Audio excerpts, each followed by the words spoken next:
Elle acheta une ferme pour quelques reillis seulement sans imaginer l'ombre qui l'attendait derrière la porte. Elle n'aurait jamais pensé que quelques pièces, si dérisoires aux yeux du monde, décideraient de son destin. Et pourtant, c'est ainsi que tout commença, une veuve brisée, 3 enfants affamés, une ferme vendue pour un prix si bas qu'il semblait maudit et 2 fauves tapis dans l'obscurité, patientant comme si le diable lui-même les avait placés là. Nous sommes en 1842, dans l'intérieur profond du Brésil, au cœur de la province de São Paulo. Cette terre, vaste et contrastée, oscillait entre richesse et désespoir. Tandis que certaines familles prospéraient grâce au café qui commençait à forger une nouvelle ère économique, d'autres s'enfonçaient dans une misère brutale, frappées par les maladies, les mauvaises récoltes et l'indifférence des puissants. La fièvre jaune balayait les villages comme une tempête funeste, laissant sur son passage des orphelins, des terres désertées et un silence que même les églises ne parvenaient plus à briser. C'est dans cette atmosphère lourde que le monde de Helena Teixeira s'effondra. Elle n'avait que 32 ans lorsqu'elle enterra son mari, Antonio, emporté en 5 jours par la fièvre qui ravageait la province. 5 jours où elle avait senti la vie lui échapper entre les doigts, sans pouvoir lutter, sans pouvoir appeler au secours. Antonio avait été un homme honnête, travailleur, mais pauvre. Administrateur d'une petite propriété qui ne lui appartenait pas, il gagnait juste assez pour nourrir la famille et vêtir leurs 3 enfants, Maria, 10 ans, Joao, 7 ans, et la petite Ana Clara, à peine 4. Quand Helena se retrouva veuve, elle n'avait pas une seule pièce de cuivre dans la poche. Et elle savait que le propriétaire des lieux, un homme dur comme la pierre, ne tarderait pas à la mettre dehors. Elle avait raison. 2 semaines après l'enterrement, il se présenta à la porte, ses bottes couvertes de poussière, sa voix froide comme un verdict. Il annonça qu'il avait besoin de la maison pour un nouvel administrateur. Helena avait 3 jours pour partir. 3 jours pour quitter le seul toit que ses enfants connaissaient. 3 jours pour décider de leur avenir alors qu'elle n'avait même pas un endroit où aller. Ces 3 jours lui parurent 3 battements de cœur. Elle n'avait aucune famille pour la recueillir. Ses parents étaient morts depuis longtemps. Ceux d'Antonio également. Les rares amis qui lui restaient luttaient eux-mêmes pour survivre. Quant à demander refuge à l'église, cela signifiait voir ses enfants séparés, envoyés dans des institutions où peut-être elle ne les reverrait jamais. Cette seule idée lui transperçait l'âme. C'est alors que, le 2e jour de ce délai implacable, un fragment de conversation changea le cours de sa vie. Helena se trouvait sur la place du village, achetant du pain rassis avec ses dernières pièces, lorsque 2 hommes parlaient près de la fontaine. L'un d'eux, elle le reconnut immédiatement, Sebastião Moura, un intermédiaire réputé dans la région, un de ces hommes qui achetaient des terres en difficulté pour les revendre avec profit. L'autre, qu'elle n'avait jamais vu, portait les habits poussiéreux d'un voyageur. Sebastião parlait d'une voix forte, presque théâtrale. 20 000 reis, mon ami. Je suis pratiquement en train de donner cette propriété. Mais soyons francs, personne n'en veut. On dit qu'elle est maudite. Le voyageur eut un rire dédaigneux. Une malédiction? Je ne crois pas aux superstitions de villageois. Sebastião secoua lentement la tête. Vous devriez. 3 familles ont tenté d'y vivre en 2 ans. 3 familles qui ont fui terrorisées. La dernière n'a même pas emporté ses affaires, ils sont partis en pleine nuit. Quant à l'ancien propriétaire, le colonel Augusto Ferreira, il a disparu dans la forêt voisine. On n'a jamais retrouvé son corps. Sa famille, pourtant riche, a tout abandonné et est retournée à la capitale. Le voyageur fronça les sourcils. Quel est le vrai problème, alors? Les histoires de fantômes n'effraient que les ignorants.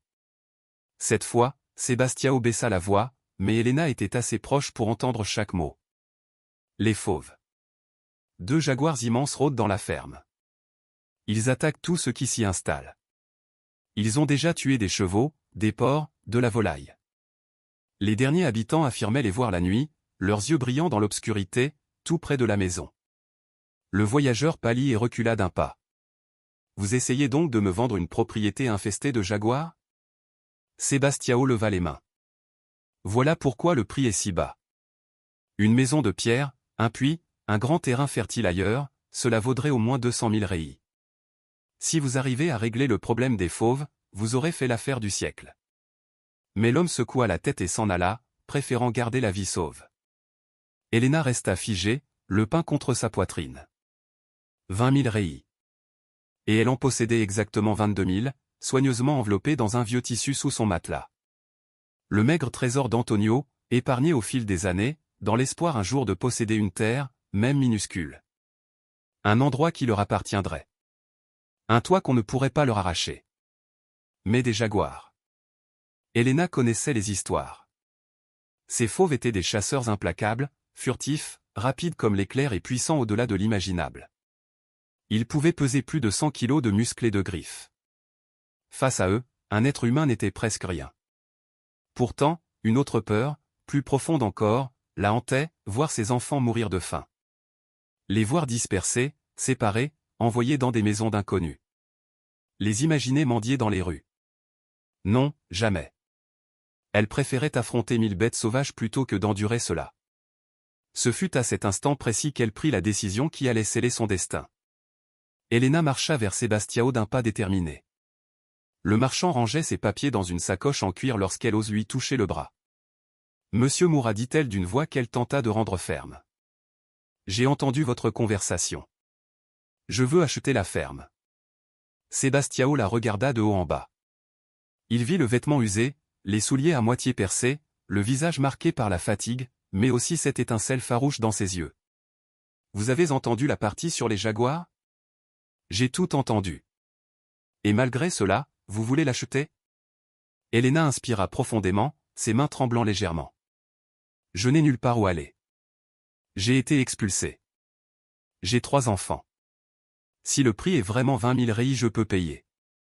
Un long silence s'installa. Sebastião la fixait comme s'il tentait de lire l'histoire entière de sa vie dans ses traits. Madame, je ne mens pas, dit-il enfin d'une voix plus douce. Ces bêtes sont bien réelles. J'ai vu les marques de griffes sur les murs. J'ai vu ce qu'il reste des animaux qu'elles attaquent.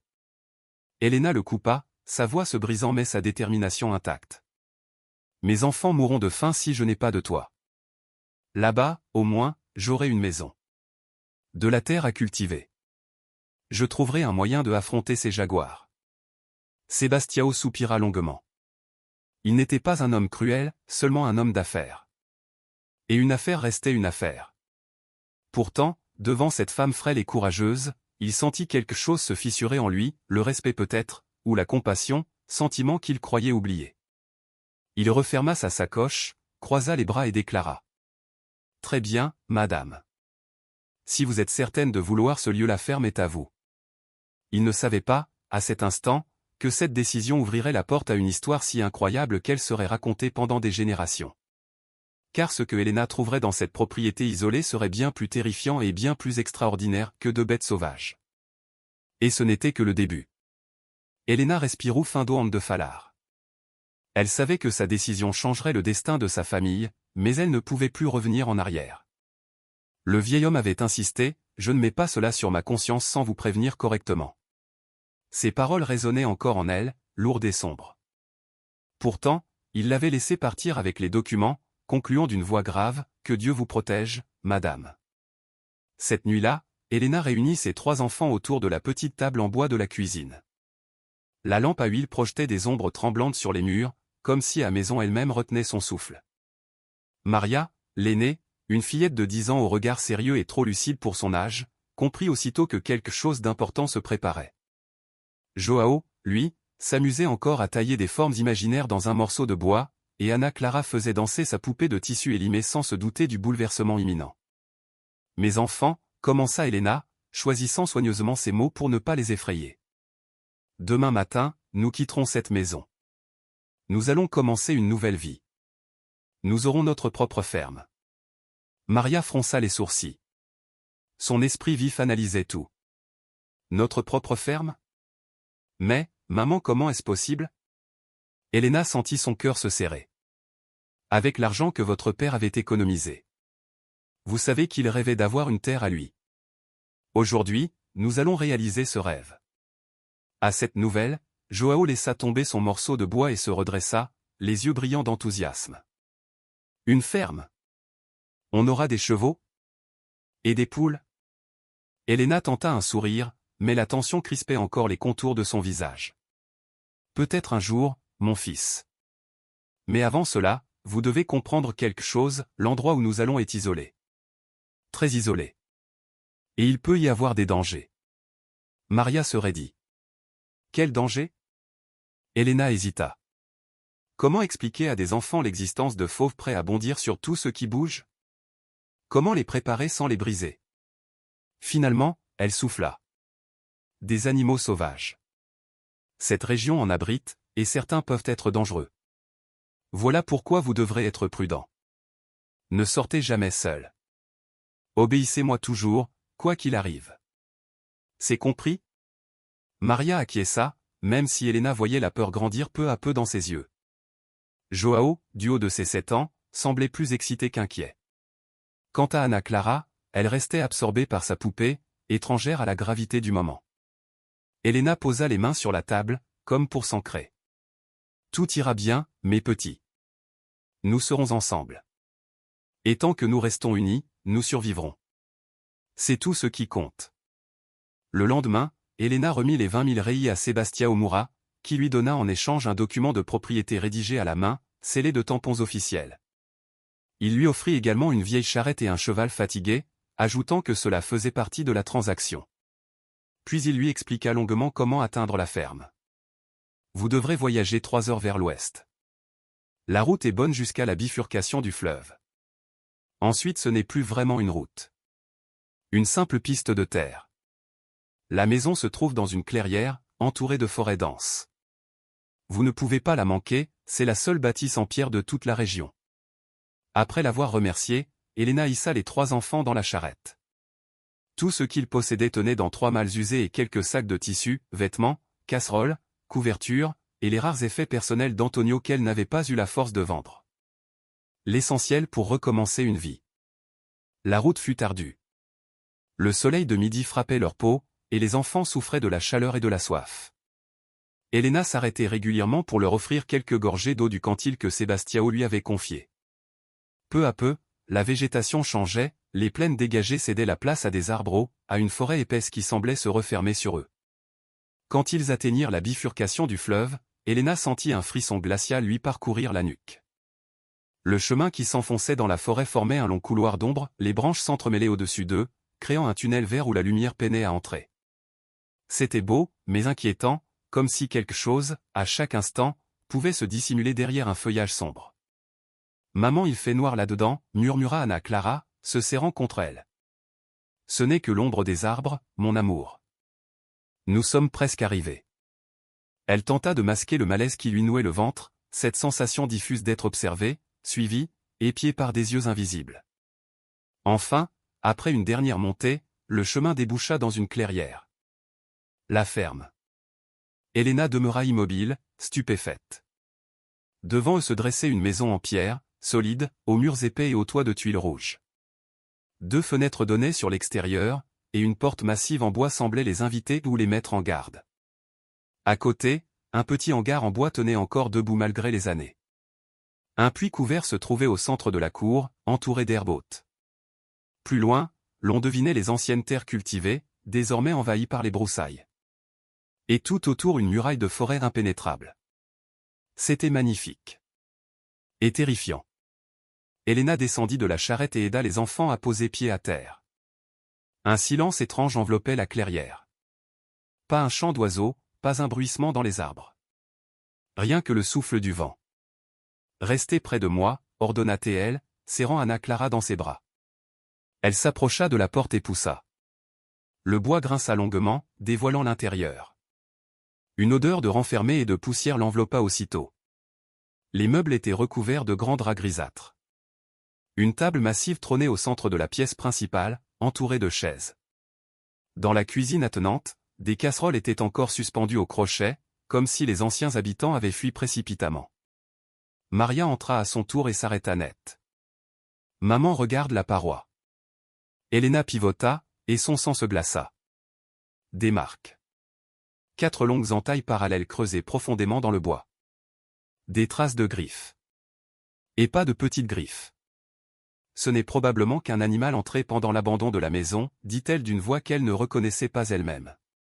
Elle continua son inspection, tentant de se raisonner.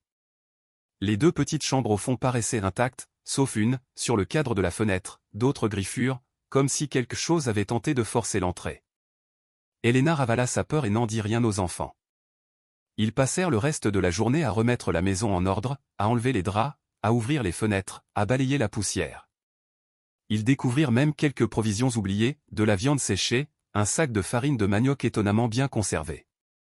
Le simple fait que quelqu'un ait abandonné de la nourriture renforça une impression déjà pesante, les anciens propriétaires n'étaient pas partis par choix. Lorsque le soleil disparut derrière la cime des arbres, Helena ferma toutes les portes et les fenêtres. Une fois, puis deux, pour être certaine. Elle fit coucher les enfants dans un même lit, réunis dans l'une des chambres. Maria, vexée, tenta d'objecter qu'elle était trop grande pour dormir avec ses petits frères et sœurs, mais l'expression de sa mère suffit à étouffer la protestation. Écoutez-moi bien. Peu importe ce que vous entendez cette nuit, vous ne devez pas ouvrir cette porte. Vous n'allez pas regarder par la fenêtre. Vous resterez silencieux. Et tout ira bien. Maria avala difficilement sa salive. Maman, tu nous fais peur. Je suis seulement prudente. Dormez maintenant. Helena referma doucement la porte. Dans la pièce principale, elle alluma 2 bougies et les posa sur la grande table. Puis elle s'assit face à la porte d'entrée, une simple couteau de cuisine à portée de main. Ce n'était certes pas une arme pour affronter un fauve, mais elle n'avait rien d'autre. Au début, la nuit fut calme. Le vent glissait entre les feuilles, une chouette ululait au loin. Helena sentit ses épaules se détendre. Peut-être, finalement, que tout cela n'était que rumeurs exagérées. Peut-être que les bêtes avaient quitté ces lieux depuis longtemps. Peut-être qu'elle avait eu peur inutilement. Puis un son surgit. Un grondement. Bas. Profond. Un son venu d'une gorge large et puissante. Certainement pas un chien. Et encore moins un animal domestique. Helena sentit son cœur s'arrêter. Quelque chose, dehors, venait d'annoncer sa présence. Et ce n'était que le début. La nuit caia sobre la fazenda comme uma densidad cas palpavel, como o escuro cargas peso proprio. Helena estava sentada na cadeira rustica da cosina quando ouviu o primeiro som profundo, guttural, prodatorio. Era o rugido de algo imenso, forte o suficiente para transformar o sangue em gelo. Ela ficou paralisada, sentindo o coração bater de governado dentro do peito, cada pulsação cas dolorosa. O som voltou, mais proximo destave, em seguida surgiu outro ruido ainda mais perturbador, gara aranando a madeira da porta do celeiro. Comme esforço, Helena obrigou o proprio corpo a se levantar. A cada passo, lutava contra o instinto de correr, de se esconder, de acordar a criança e fugir para qualquer lugar, mesmo sem saber para onde. Em silencio, aproximus da janela e afastu comme maos tremula canto da cortina improvisada. Sezolos levaram alguém seguindo para se habituarem a escuridão. Uma lua mangante projetava uma luz pálida e fraca sobre o quintal, mas foi o suficiente para ela ver. Ali, diante do celeiro, movia-se uma sombra gigantesca. Conforme a figura avançava, a luz tocou se pelo manchado e antao Helena compreendeu a dimensão do perigo. Uma onça pintada, tao descomunal que sua cabeça casa alcançava a altura da porta do celeiro, rondava o terreno como a verdadeira dona daquele lugar. O brilho dos olhos do animal fez Helena recuar imediatamente. Eram como brasa amarela acesa no meio do nada, faminta, atenta. A onça farejava o ar, rondando a madeira como quem busca algo ou alguém. Helena prendeu a respiração, tentando ao menos controlar o tremor das pernas. Aquilo não era exagero, não era lenda contada pelo vizinho, era real, ameaçador, mortal. Massante que pudesse se recompor, outro rosnado ecu, vindo do lado oposto da casa. Som tao semelhante ao primeiro que fez seu estômago revirar. Ela correu até a segunda janela e olhou. Outra onça. Tao grande quanto a primeira. Adua se moviam como caçadora experiente, coordenada, circulando a propriedade como precisao assustadora, como se estudasem cada fraqueza, cada possibilidade de entrada. A noite avançou lenta, interminável, mergulhada em terror absoluto. Helena permaneceu acordada, sentada numa cadeira dura, o corpo rigido, os ouvidos atento a cada ruído. Ela escutava a onça circular a casa, aranar a paredes, testar a janela como gara poderosa. Em certo momento, uma de la subiu no telado. Helena ouviu a tela gemendo sob o peso do animal, passo pesado e calculado movendo se bem acima de sua cabeça. A lagrima vieram, silenciosa, invisive na penumbra. Ela resu como nunca fizra na vida. Pedia que a porta resistissem, que a Jannana sedes, que ce filo continuassem dormindo, ignorante daquelle aurore. Quando o primero clarao palido do amanse tingiu o seu, os ruido cessaram. A fera desaparecerám, voltando para a mata que cercava a fazenda. Helena caiu novamente na cadeira, exausta, a maos cobrindo o rosto. Estava viva. A criança também. A casa havia resistido por encanto. Mas no fundo do peito ela sabia, aquilo fora apenas a primeira noite. E elas voltariam. Ao amanhecer, esperando que os pequenos ainda dormissem, Helena saiu para avaliar os dano. A luz do dia revelou que a escuridão escondia. O celero estava coberto por arano profundo, como se enorme lamina tivessem rasgado a madeira. Uma das janelas da cozinha apresentava rachadura, como se algo pesado tivesse se apoiado nela. No chão, ao redor da casa, havia pegada colosse a marca de pata maior que a mão de Helena. Foi que Maria, a fila me vela, acordou e encontrou a mãe analisando a pegada. A menina aproximou-se devagar, se olos serio de me paraos de ano que tina. Maiço e pegada de onça? Helena suspirou. Gianao podia esconder. E, mina fila. Dua onça estivra maqui esta noite. O rosto de Maria empalidece. Olu para a casa, depois para a mata que cercava tudo. O que vamos fazer? Vamos sobreviver? Helena de se joue, do fundo do coração, pode abraçá-la e dizer que sim, com certeza, nada aconteceria. Mas a verdade é que nem ela mesma acreditava nisso. Mesmo assim, responde como vos firme. Vamos reforçar a porta a Janela. Vamos ficar dentro de casa à noite. E vamos encontrar uma solução. Mas que solução poderia existir? Como uma viúva sozinha comme très criança lidaria comme Dua onça selvageant determinada a retomar aquel territorio? Os dia que se seguiram foram tormento silencioso. Durant o dia, a onça não apareciam, mas Helena sabia como uma certeza instintiva que elas observavam da mata. Que estavam estudando se passo. Que esperavam o anoitecer. A rotina viru teatro tenso. Helena tentava manter alguma aparência de normalidade, pedia para a criança ajudarem como pequena tarefa, plantava semente numa pequena horta improvisada, racionava a comida cuidadosamente. Mas se olos estavam sempre voltado para a floresta, atento a qualquer movimento. Qualquer estalo, qualquer sombra, qualquer silencio repentino. E toda a noite, sem exceção, a fora voltavam. A vezes junta, a vezes separada. Aranavam a paredes, farejavam a porta, rondavam como guardia vingativa.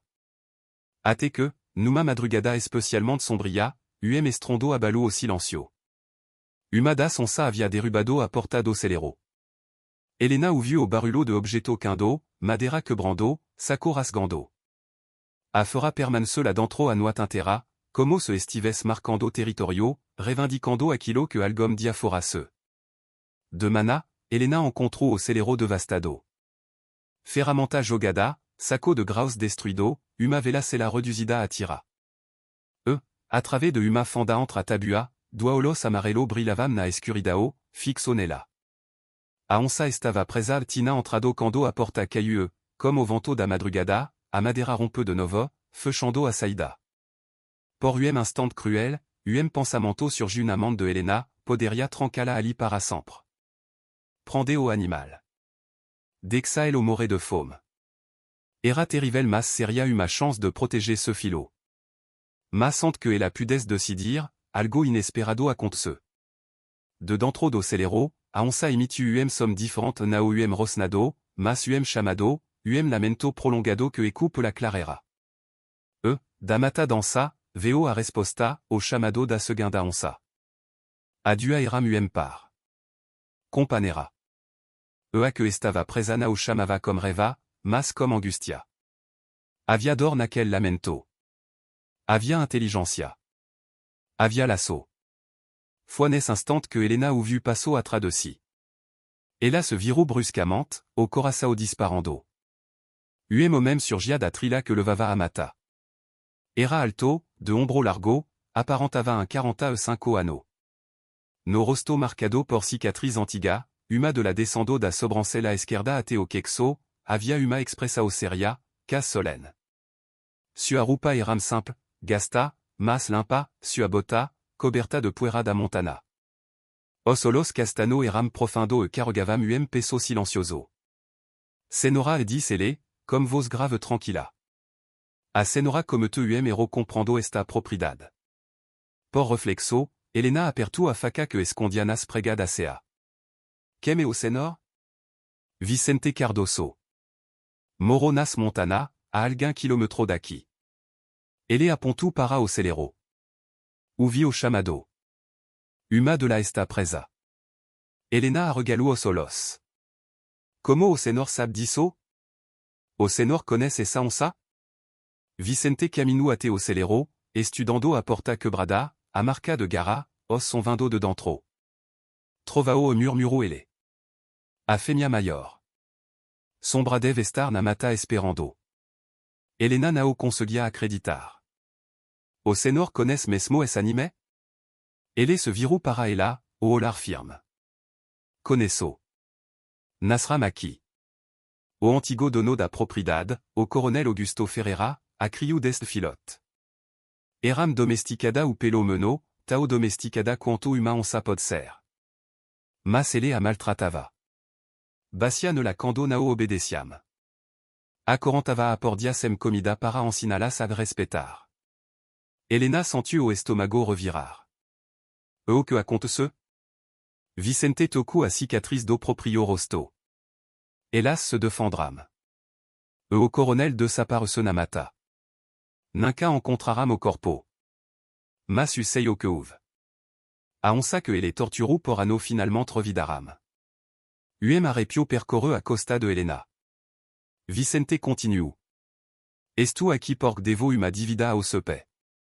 Helena piscu, confusa. Ao me pe? Mas o senor o conhecia? Vicente inclinou a cabeça, o rosto sombrio.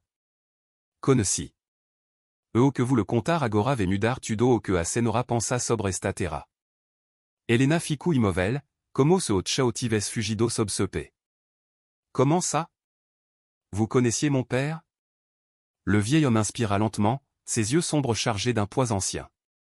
Mateu Rodrigues da Silva, répondit-il en prononçant chaque syllabe comme si elle avait été gravée en lui. Votre père m'a sauvé la vie il y a 20 ans. J'étais un simple garçon, un apprenti dans une scierie. Un incendie a tout dévasté. Je me souviens encore de la chaleur des flammes, de la fumée qui aveuglait, du bois qui craquait comme un monstre affamé. J'étais piégé et votre père a foncé dans le brasier pour me sortir de là. Ses cicatrices. Il effleura les marques qui serpentavam sur ses bras. Je les porte à cause du feu, mais je suis vivant grâce à lui. Helena sentit son cœur se serrer. Son père était mort quand elle avait 15 ans. Elle avait grandi avec l'image d'un homme bon, mais cette histoire, cette dette silencieuse, elle ne l'avait jamais connue. Et voilà que ce Vicente surgissait du passé, portant un morceau d'un héritage qu'elle croyait disparu. Quand j'ai appris que la fille de Mateu avait acheté cette propriété, continua Vicente, j'ai compris que je devais venir. Je devais payer ma dette, d'une façon ou d'une autre. Mais je suis arrivé trop tard. Vous êtes déjà ici déjà en danger. Helena fronça les sourcils. Comment savez-vous que je suis sa fille? Il haussa légèrement les épaules. Les nouvelles voyagent vite dans un hameau aussi petit. Je demande parfois des nouvelles de la famille de l'homme qui m'a sauvé. J'ai entendu parler de la mort de votre mari, de votre lutte seule avec 3 enfants. Et lorsque la rumeur s'est répandue qu'une veuve désespérée avait acheté cette ferme maudite, les pièces se sont assemblées toutes seules. Helena détourna le regard vers le vieux grenier où les 2 onças, tapis dans l'ombre, faisaient régner leur propre loi. Et vous pouvez nous aider? Vous pouvez faire quelque chose pour ces bêtes? Vicente resta silencieux. Longtemps. Il observait Helena comme s'il analysait non pas ses mots, mais ses craintes, ses doutes, sa force cachée. Oui. Je peux aider. Mais pas comme vous l'imaginez. Elle sentit une froideur glisser le long de sa colonne. Vous n'allez pas les tuer, n'est-ce pas? Non, répondit-il, avec une conviction calme. Ces Onsas sont des victimes autant que n'importe qui ici. Elles ne connaissent que ce lieu, leur refuge, leur royaume. Elles ne sont pas mauvaises, elles sont blessées, trahies, et terrifiées. Je ne suis pas venu pour les détruire, mais pour les apaiser. Je vais les réapprendre à faire confiance et les transformer de menaces en gardiennes. Elena le fixa, stupéfaite. Donc tes 2 Onsas adultes? 2 bêtes qui avaient déjà tué un homme. C'était insensé. Pourtant, elle vivait déjà un cauchemar.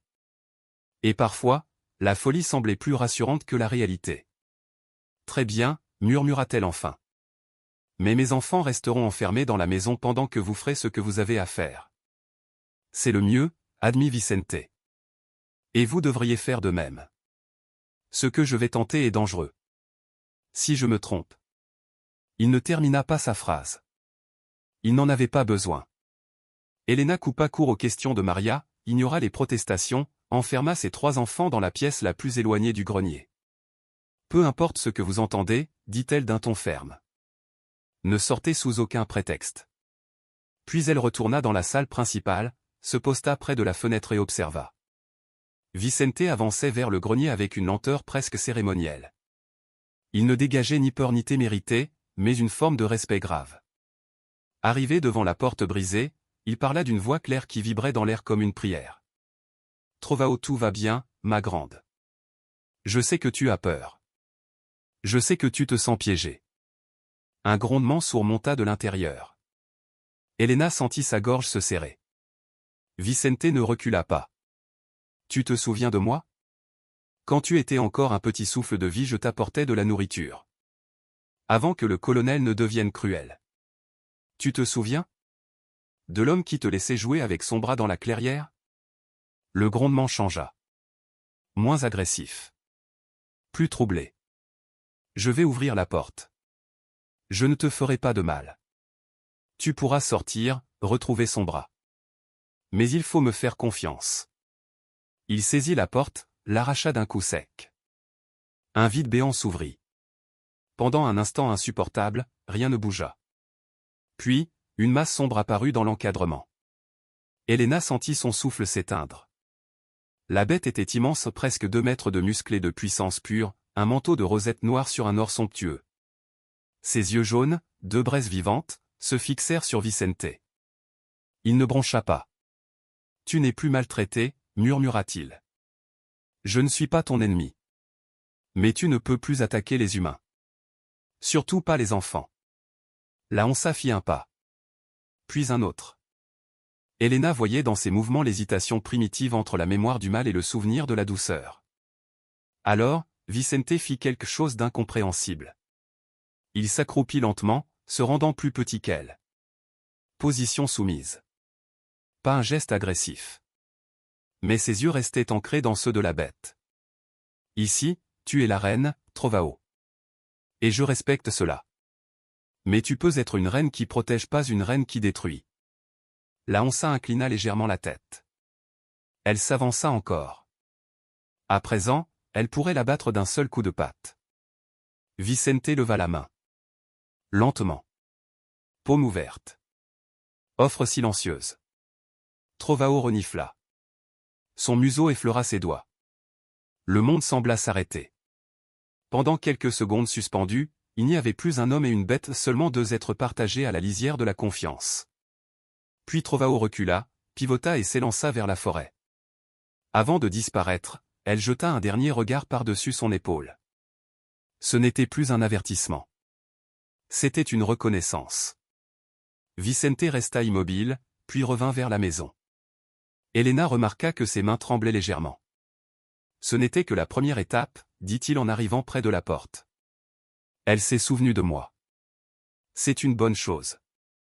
Mais son bras, c'est une autre histoire. Elle est plus sauvage, plus méfiante. Et toutes 2 considèrent encore cette propriété comme leur territoire. Et maintenant? Demanda Elena, la voix teintée d'un espoir fragile. Maintenant, je reste. Je travaillerai avec elle chaque jour, jusqu'à ce qu'elles comprennent que vous n'êtes pas des ennemis. Jusqu'à ce qu'elles acceptent que cette ferme puisse devenir un refuge pour tous sans violence. Elena secoua la tête, stupéfaite. Vous allez vraiment apprivoiser 2 onças sauvages? Pas les apprivoiser, rectifia Vicente. On ne dompte jamais complètement une onça. Je vais établir un pacte. Un équilibre. Elles protégeront cette terre des vrais dangers et nous les protégerons de ceux qui voudraient les chasser. C'est ainsi que les choses devraient être. Un mince sourire étira ses lèvres. Votre père croyait que tout devenait possible avec courage et persévérance. Je vais honorer sa mémoire. Ce fut ainsi que commença la période la plus étrange et la plus captivante de la vie de Elena. Vicente installa un petit campement près du grenier, refusant de dormir dans la maison. Pour gagner leur confiance, je dois partager leur territoire, expliqua-t-il. Je dois devenir un élément du paysage, pas une intrusion. Les premiers jours, les onças restèrent à distance. Elles rôdaient la nuit, observaient l'homme assis près de son feu, grognaient de temps à autre, mais n'attaquaient pas. Sa présence semblait les troubler, comme un souvenir ancien qui cherchait à refaire surface. Vicente établit une routine. Chaque matin, il déposait de la viande fraîche au même endroit, à la lisière de la forêt. Il s'asseyait ensuite à quelques mètres, immobile, laissant les onças décider du moment d'approche. Elena observait tout cela depuis sa fenêtre, partagée entre la peur et une fascination grandissante. Les jours passaient, et quelque chose changeait imperceptiblement. Les grognements devenaient moins menaçants, les apparitions plus fréquentes, les distances plus courtes. Elle comprit alors que Vicente ne cherchait pas seulement à apaiser 2 bêtes sauvages. Il tentait de réparer un lieu entier, blessé par la cruauté des hommes. De reconstruire un équilibre que personne n'avait pris la peine de préserver. Et pour la première fois depuis qu'elle avait posé le pied sur cette propriété maudite, Elena sentit une étincelle de paix. Vicente n'approchait jamais les onças pendant qu'elles se nourrissaient. Il respectait leur espace comme on respecte une règle sacrée imposée par la nature elle-même. Pourtant, il leur parlait toujours, sa voix grave traversant la clairière avec une douceur étonnante malgré sa force. Bom dia, Trovao. Bom dia, son bras. La nourriture est là, sans piège, sans poison. Rien que de quoi vous sustenter. Ces mots, simples et constants, devinrent une sorte de rituel. Elena et ses enfants observaient attentivement ses gestes mesurés. Vicente leur apprenait à se mouvoir sans brusquerie, à laisser tomber les cris inutiles, à préférer les mouvements lents, fluides, presque chorégraphiés. Les onças sont des chasseuses d'embuscades, expliquait-il. Elles détestent les surprises. Les surprises, dans leur monde, signifient le danger. Si nous sommes prévisibles, alors nous sommes sûrs. Maria, la fille aînée, regardait cet homme avec fascination.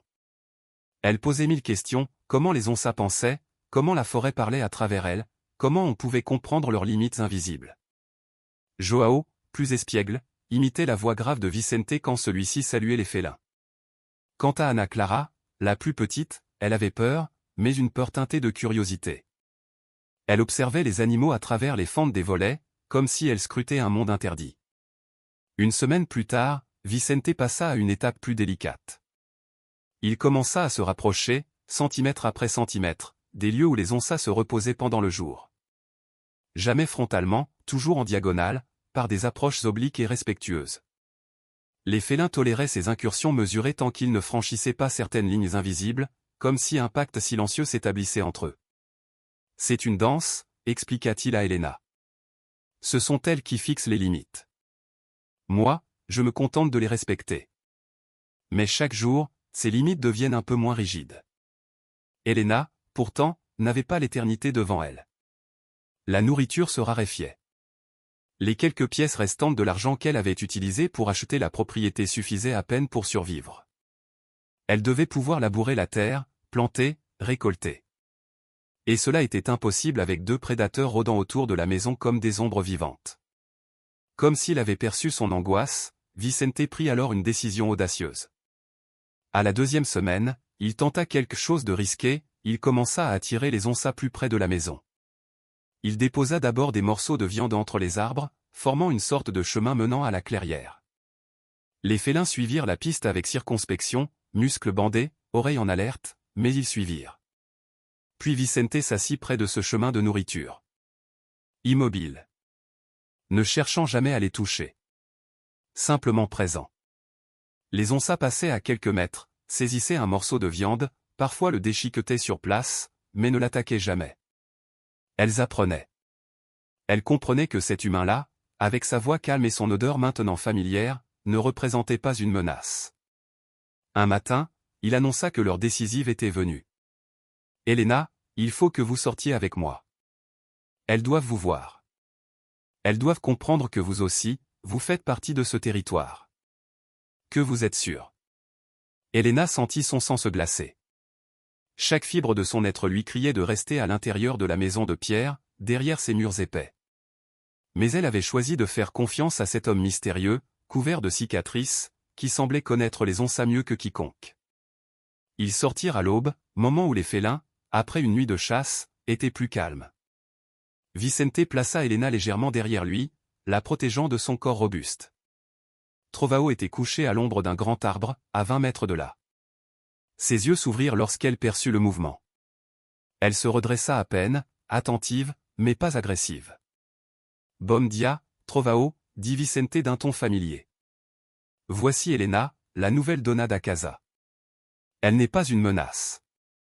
Elle fait partie de la famille. » Famille.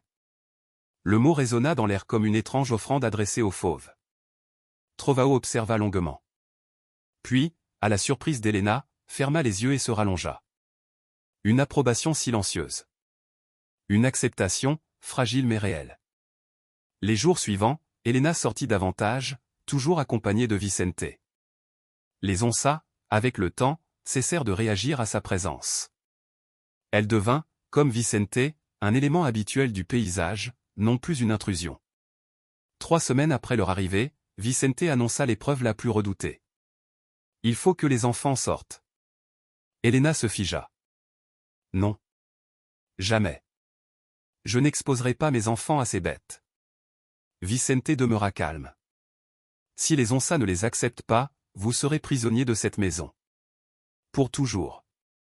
Je comprends votre peur, mais voyez. » Il montra son bras, accroupi près du puits, buvant paisiblement. Elles pourraient attaquer à tout moment. Ce sont des prédatrices parfaites. Mais elles ne le font pas, parce qu'elles apprennent que ce territoire peut être partagé. Elena sentit la panique l'envahir, mais elle comprit la vérité de ses mots. Si elle reculait encore, les Onças resteraient toujours des menaces, jamais des voisines. Commencez par Maria, suggéra Vicente. Elle est la plus prudente. Si ça marche avec elle, les autres suivront. Il fallut 2 jours pour qu'Elena rassemble assez de courage. Enfin, un matin limpide, elle appela sa fille. « Maria, j'ai besoin que tu me fasses confiance et que tu fasses confiance au Senor Vicente. » À presque 11 ans, Maria avait le regard sérieux des enfants qui ont grandi trop tôt. « On va voir les Onças ?» demanda-t-elle, la voix tremblante. « Oui. Mais tout ira bien. Vicente les a préparés. » Ils sortirent tous les 3, Vicente en tête, Elena au centre, Maria en arrière, tenant la main de sa mère avec une force désespérée. Trovao était dans la clairière. À leur approche, elle se leva et fixa Maria, la nouvelle venue petite, fragile, un être qui ressemblait plus à une proie qu'à une menace. Elena sentit le corps de sa fille trembler. Elle serra ses doigts.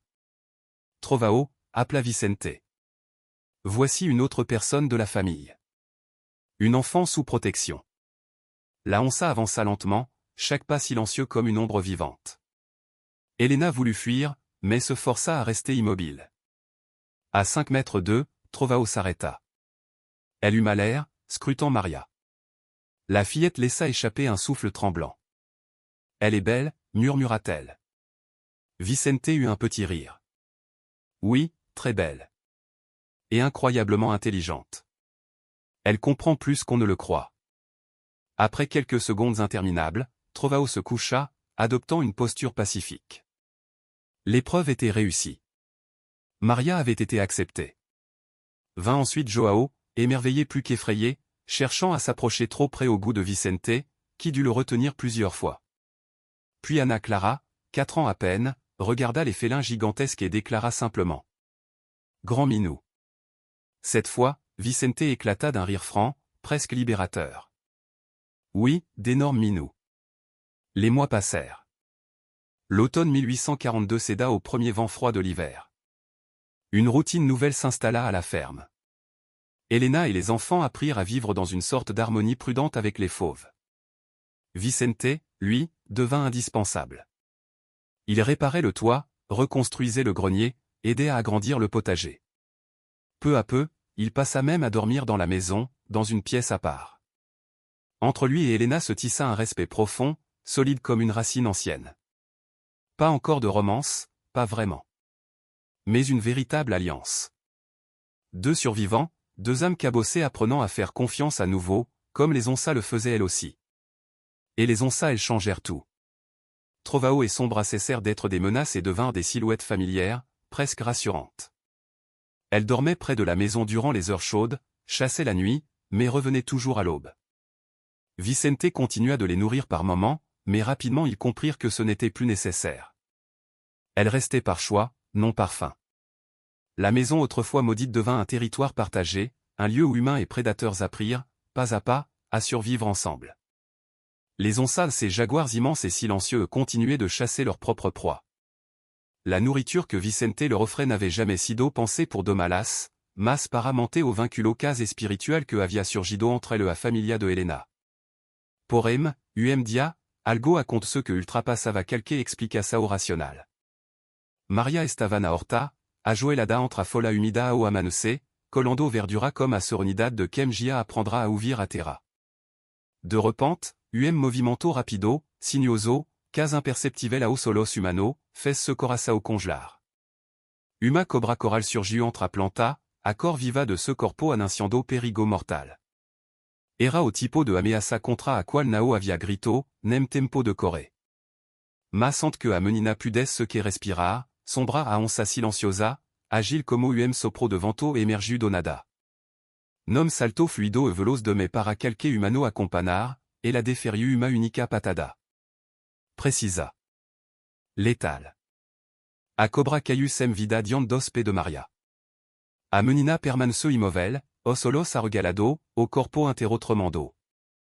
Helena correu a ouvir o barulho, agarrando a fila no braço. Vicente chegou logo em seguida e simple la rentre el bastu para que entendessem o que havia acontecido. Hélas no protegeram murmurou Helena, incrédula. Vicente assensu devagar. El faziam part daquel territorio agora. E territorio, para prodador tao majestoso, significava responsabilidade, cuidado, lealdad. A partir daquel dia, a onça assumiram papel que ninguém jamais imaginara. Tornaram se sentinela invisive, guardia constante. Quando grupo de porco selvageant tentou invadir a horta, foram afugentado comme rugido que fizram a matin intera silenciar. Quando jaguar jovem cruzo os limite da propriedade buscando territorio, foi trovao quemo enfrantu, imponente como uma montana viva. E quando macho tentou de safiar sombra, en bas unida, feroz o expulsaram numa demonstração de força ancestral. Assim, a fazenda que Helena comprara por presso tao bexo que ate parecia maldiçao, transformou-se no lugar mais seguro da região. A historia corre pelo povoado como fogo e mato seco. Diziam que uma viuva morava comme onça, que os animé a protegiam como se fossem se guardio espiritué, que o même misterioso a havia domado. Viajant passavam pela estrada distante murmurando curioso, seria fetiço? Seria milagre? Alguém vinam para ver como os proprio olos. Vicente sempre recebia ante que se aproximassem de me. Ele era corte, porém firme, a onça toleravam a familia, mas estrano continuavam sendo estrano. A fazenda prosperou silenciosamente. Helena e Vicente trabalhavam lado a lado, plantavam, limpavam, colhiam. A criança ajudavam comme entusiasmo. A horta florescia. Vicente trux galina porco, que mantina cercado reforçado, o único acordo explicito entre humano e onça, aquel espaço nao pertencia a Hélas. E Hélas respetaram. O inverno passou, duro, silencioso, cortante. E antao chegou a primavera de 1843, trazendo perfume de fleurs selvageant e novo começo. Foi numa tarde tranquila de setembro que tudo mudou.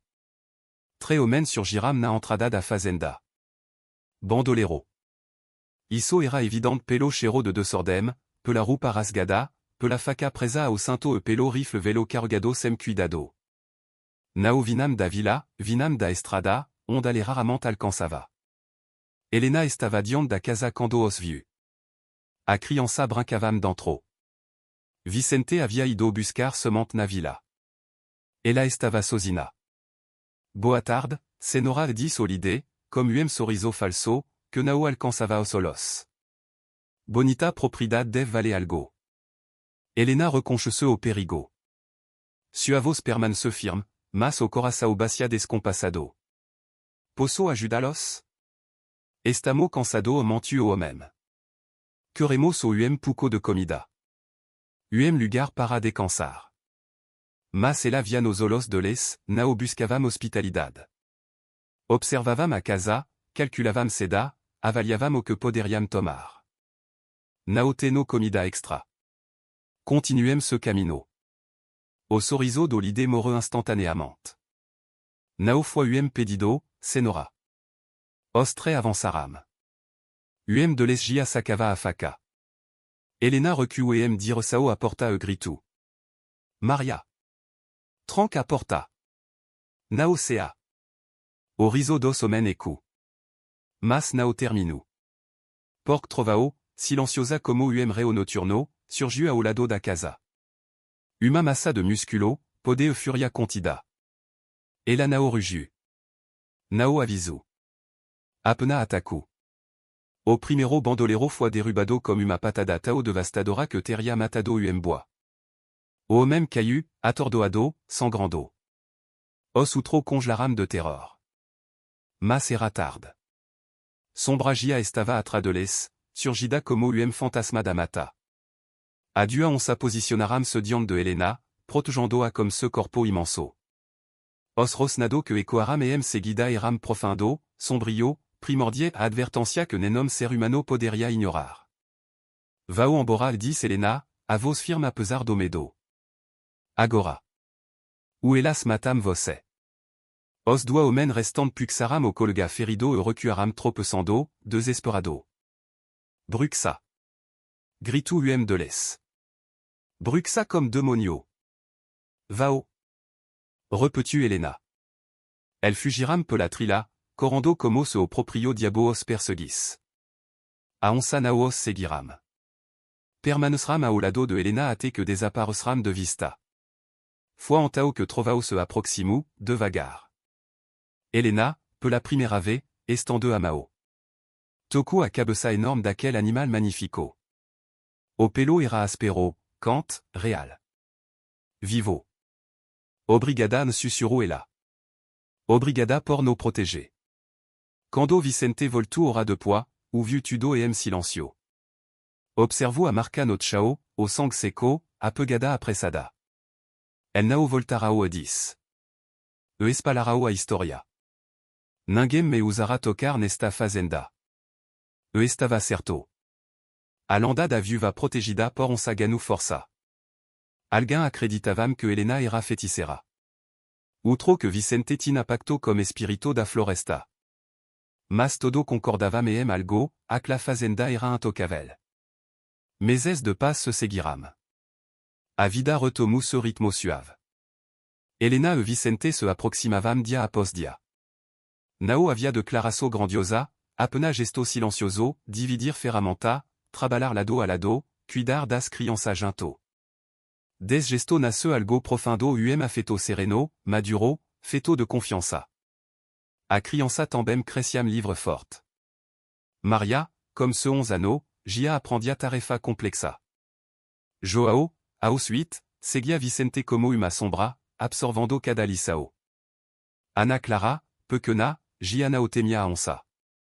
Conversava comme sombra como se fosse uma tia paciente da floresta. Foi numa noite simple, após o jantar, que Maria perguntou aquilo que todos sentiam. O senhor vai ficar para sempre?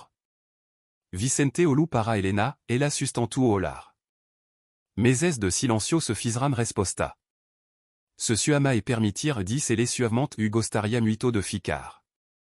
Helena sentiu lagrima brotando. Nao de tristeza, mas de alivio, esperança e gratidão. Ficare honrada responde. Nao foi pedido de casamento, mas foi compromisso. Uma promessa silenciosa de reconstruire Uma Familia comme os pedaços que a vida havia deixado. O ano passou.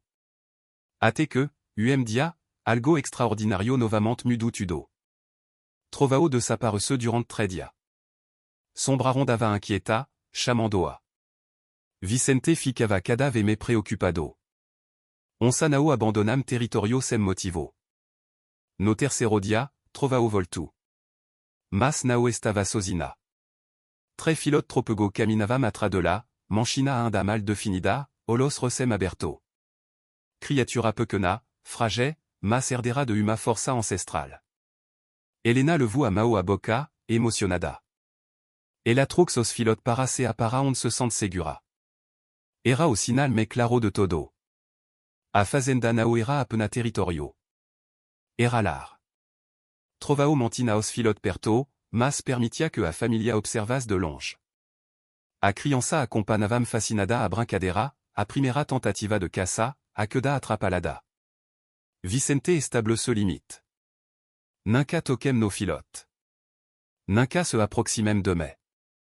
Trovao e mai agora. Mesmo assim, havia algo mágico ali. Duas mãos diferentes crescendo lado a lado, respeitando-se. A reputação da fazenda tornou-se ainda mais peculiar. Pessoa vinam de longe apenas para ver aquele lugar onde humano onça vivia em harmonia improvável. Vicente nunca deixava que se aproximassem muito, mas o movimento trouxe pequena oportunidade, Helena vendia hortaliça, ovo, mel de colmeia que Vicente instalara. Naturalista de São Paulo chegou a oferecer uma fortuna para estudar a onça. Vicente recusou com firmeza. Elas não são espécime. São moradora desta terra. Quando o homem insistiu, trovao apareceu atrás dele, silenciosa, immensa, observando-o fixamente. O naturalista foi emborrassem olhar para trás. Assim, entre deux safio, inverno duro, do onça e primavera florida, aquela família improvável humano e fera continuo a construir algo único, lar protegido pela propria força da mata, santuario vivo onde a mort, respeto e coragem se entrelaçavam. A fazenda que dia fora maldição tornara-se, porfim, milagre. Les années passaient, et la petite famille apprenait à sobrevivre, à s'adapter, à se reconstruire. Les enfants attrapèrent les maladies ordinaires de l'enfance, mais chaque fièvre, chaque toux, chaque frisson fut affronté ensemble, comme une tribu unie contre le monde. Vicente veillait sur Helena lorsqu'elle tombait malade, il préparait des infusions d'herbes dont il avait appris les secrets auprès des peuples indigènes. Ce savoir ancestral, transmis dans la forêt depuis des générations, semblait chargé de spiritualité. Helena, de son côté, recousait patiemment les vêtements usés de Vicente. Sous ses doigts habiles, les tissus reprenaient forme, les déchirures disparaissaient, et ce qui avait été autrefois un habit râpé devenait soudain un symbole de dignité retrouvée. Les enfants, eux, grandissaient au milieu de l'inattendu. Ils apprenaient la résilience, la prudence, mais aussi la grâce sauvage de ce territoire où rugissaient deux gardiennes silencieuses, les 11 pintades, Trovao et Sombra. Elles ne cessaient jamais de veiller, telles des ombres félines au cœur d'un foyer improbable. 2 ans après l'arrivée d'Helena, en 1844, un événement bouleversa à jamais leur compréhension du passé. Une tempête d'une violence rare s'abattit sur la région, 3 jours de pluie torrentielle et de vent hurlant. Le fleuve voisin déborda de son lit, déchirant les rives et entraînant les terres avec lui. Une partie de la colline située derrière la ferme se détacha dans un grondement sinistre. Lorsque les nuages se dissipèrent enfin, Vicente, infatigable, partit inspecter les dégâts. Mais ce qu'il trouva dépassait toutes les catastrophes matérielles qu'il s'attendait à découvrir. La terre effondrée avait mis à nu un secret enterré depuis longtemps. Des os. Des os humains. Helena sentit son souffle se bloquer, tandis que Vicente dégaguait avec précaution la terre humide autour des restes. Ce n'était pas un squelette, mais 2. Et les lambeaux de tissu en décomposition qui subsistaient encore permirent à Vicente de reconnaître l'un d'eux, le colonel Augusto Ferreira, l'ancien propriétaire de la ferme. L'autre squelette, plus petit, plus frêle, avait le poignet encore prisonnier d'une chaîne rouillée. Un frisson glacé parcourut Helena. Un esclave? Un employé réduit en captivité? Personne ne savait vraiment quelles horreurs le colonel dissimulait dans sa forêt privée. Mais l'indice le plus terrifiant résidait dans le crâne du colonel, des marques profondes, nettes, en forme de croc. Incontestablement celle du Nonsa.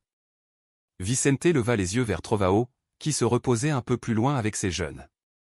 Il les a torturés pendant des années, murmura-t-il. Battus, enchaînés, affamés jusqu'au jour où elles ont frappé en retour. Et il n'était pas seul ce jour-là. Il emmenait quelqu'un d'autre à travers la forêt. Elena sentit un frisson courir le long de sa colonne. Les rumeurs disaient que le colonel avait disparu, englouti par la malédiction de sa propre terre. On prétendait qu'un fauve l'avait dévoré. Beaucoup riaient de ces histoires. Mais tout était vrai. Elles l'ont tué, souffla Elena. Oui, en légitime défense, et pour sauver une autre victime, répondit Vicente d'une voix sombre. En creusant davantage, il découvrit une longue chaîne reliant les deux squelettes. Dans la poche du colonel, la clé. Il avait traîné quelqu'un à travers la forêt, probablement pour le torturer ou l'exécuter. Les onces étaient intervenus avant que le pire n'arrive. La révélation était bouleversante. Ces créatures majestueuses, que Elena avait longtemps craintes avant de leur faire confiance, avaient, un jour, ôté la vie à un homme. Mais dans des circonstances où toute personne dotée d'un brin d'humanité aurait applaudi leur acte. « Que faisons-nous » demanda Elena, la voix tremblante. « Nous les enterrons comme il se doit, et nous déclarons la vérité aux autorités, les restes ont été découverts à la suite du glissement de terrain. » Ce fut ce qu'ils firent. Le village fut soulagé d'obtenir enfin une explication à la disparition du colonel, même si cette vérité était terrifiante. Sa famille, pétrifiée à l'idée de revendiquer la propriété maudite, ne contesta jamais les droits d'Elena. Pour la première fois, la ferme devint légalement sienne. Mais quelque chose avait profondément changé dans son regard envers les onces.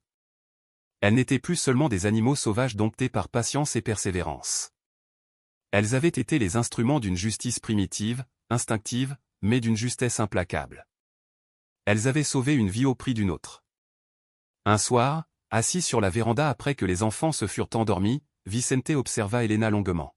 « Tu as peur d'elle maintenant » demanda-t-il doucement.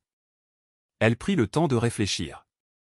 La lune éclairait les yeux d'ambre de son bras, couché à quelques mètres. « Non, je suis admirative. Elles comprennent la justice mieux que bien des hommes. Et si un jour elles jugeaient que nous sommes injustes » Vicente posa sa main sur la sienne. « Alors nous ne le serons jamais. Nous ne frapperons pas. Nous n'enchaînerons pas.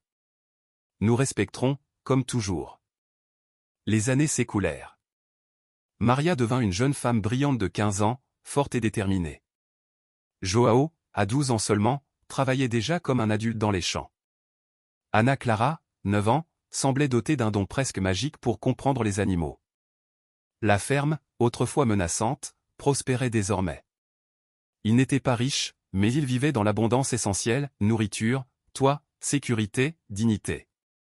Les trois petits de Trovao grandirent et partirent fonder leur propre territoire. Mais Trovao et Sombra restèrent, vieillissant peu à peu, plus lente mais toujours présente, toujours vigilante. Vicente et Elena ne se marièrent jamais à l'église, mais personne, pas même un prêtre de passage, ne doutait de la force de leur union. Un jour, un padre leur demanda pourquoi ils n'avaient jamais officialisé leur union. Vicente répondit simplement. « Dieu voit nos cœurs, et nos cœurs sont sincères. » Le prêtre regarda autour de lui, les enfants heureux, les champs prospères, les onces paisiblement allongées près du grenier. Il sourit. Qui serais-je pour juger ce que Dieu a manifestement béni? En 1850, 8 ans après qu'Elena eut acquis la ferme, Trovao s'éteignit. Elle se coucha sous son arbre favori et ne se réveilla plus. Elle avait presque 15 ans, un âge avancé pour une onça. Toute la famille pleura sa perte. Vicente creusa lui-même une tombe à l'orée de la forêt et y ensevelit la grande gardienne avec respect. Sombra resta 3 jours entiers auprès de la sépulture, refusant toute nourriture, comme si elle montait la garde une dernière fois. Ce fut Elena qui parvint finalement à l'approcher. Elle s'assit à côté de la fauve, en silence. « Je sais » murmura-t-elle. « Perdre fait mal mais la vie continue. Et ta famille a encore besoin de toi. » Les yeux de Sombra semblaient lourds de tristesse. Finalement, elle se leva et retourna vers la ferme. Elle vécut encore 3 années, fidèle, majestueuse, honorant jusqu'au bout son rôle de protectrice. Elle fut enterrée aux côtés de Trovao, et les enfants, désormais adolescents, déposèrent des fleurs sauvages sur les tombes. Après la disparition des deux gardiennes originelles, quelque chose de presque mystique se produisit. Quelques semaines plus tard, une jeune Onsamal apparut. Il renifla longuement les tombes, observa la ferme, puis décida d'y rester. Il ne s'approcha jamais autant que Trovao et son bras, mais il veillait sur le territoire, chassait les intrus et marquait sa présence. Comme si la lignée des gardiens se perpétuait. Elena avait 43 ans, Vicente 56. Ils avaient vieilli ensemble, façonnant la terre, le foyer, et leur propre destinée. Un soir, Elena confia, en observant le crépuscule embraser les champs. Quand j'ai acheté cet endroit, j'étais convaincu que j'allais y mourir. Je pensais que les onces me tueraient. Vicente rit doucement. Et moi, je pensais mourir en essayant de les apprivoiser. Mais nous avons vécu. Et bien vécu. Elena contempla la maison de pierre restaurée, le grenier solide, les enfants devenus des jeunes prêts à suivre leur propre chemin. Ces 20 000 reis ne m'ont pas seulement offert une terre, ils m'ont donné une chance de transformer une malédiction en bénédiction. Ton père serait fier, répondit Vicente. Et moi j'ai trouvé ici plus qu'une dette à honorer. J'ai trouvé un foyer. Une famille. Un long silence confortable les enveloppa. Au loin, le grognement profond de la jeune onça résonna, comme une promesse. Les gens parlent encore de nous, dit Elena. Qu'ils parlent. Nous connaissons la vérité. Et quelle est-elle? Que ce qui semble impossible attend parfois simplement quelqu'un d'assez courageux pour essayer. Que le respect vaut mieux que la domination. Et que la famille prend des formes que personne n'aurait jamais imaginées. Les années suivantes confirmèrent ces paroles. Maria se maria et fonda son propre foyer. Joao partit étudier l'agriculture pour améliorer la ferme familiale. Ana Clara devint réputée dans toute la région pour son talent exceptionnel avec les animaux. Et toujours une onça rôdait quelque part autour de la ferme. Une descendante d'autrefois ou une nouvelle venue trouvant, par instinct, ce sanctuaire de paix. La terre autrefois maudite était devenue un lieu unique, un refuge où humains et fauves coexistaient, liés par un respect farouche et une confiance réciproque. Un lieu où la peur avait laissé place à l'harmonie, où les blessures d'hier s'étaient changées en force. Et toi aurais-tu le courage de vivre aux côtés de bêtes sauvages? Crois-tu que la peur doit l'emporter, ou penses-tu, comme Elena, que la confiance peut transformer jusqu'aux malédictions les plus sombres en bénédictions inattendues? Si cette histoire t'a touché, n'oublie pas de t'abonner, d'activer la cloche et de laisser ton like. Et maintenant, je t'invite à découvrir la prochaine histoire recommandée.